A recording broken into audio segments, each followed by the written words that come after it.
Ka jingwan pendik jong ka Asam me jipan poi boarding dangsian hayung kuli. Ka shnong ka badan hakaput berka Asam. Kala penlong ka sarkar jela ban pa pen klan shu ka jing pahara haki kaput.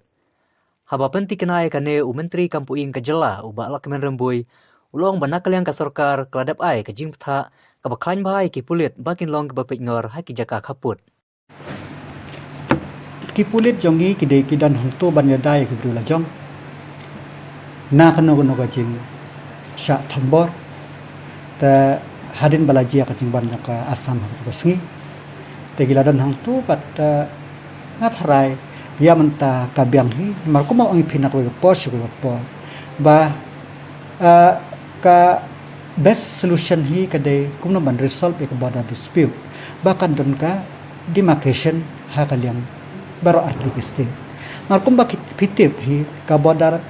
jongi bat ka Asam baru praspa kilometer tam ta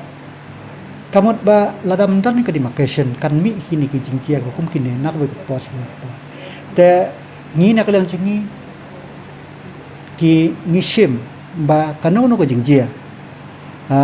ngin hap ban yada ya kibriu jongi ka ban tu bat ka e ka bangile ngile ide ka ban tam tamba ka ba kermen scam ba kanne ka jingi kren put kanam syukut ha ka jingi kren kandon uso ha ka jingi kren katang ba ngin narrow down ya kinu ki jing khnam ba ki khaput jongi kin long ki kin yo ya ka jing so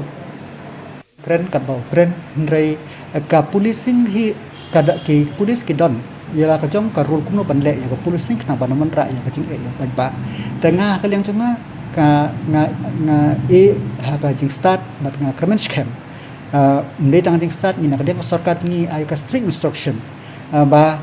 ka ki pulit baro ki long very vigilant ha ki liang ki khaput jongi ban pe ba kanu ka jing kanam wan hangtu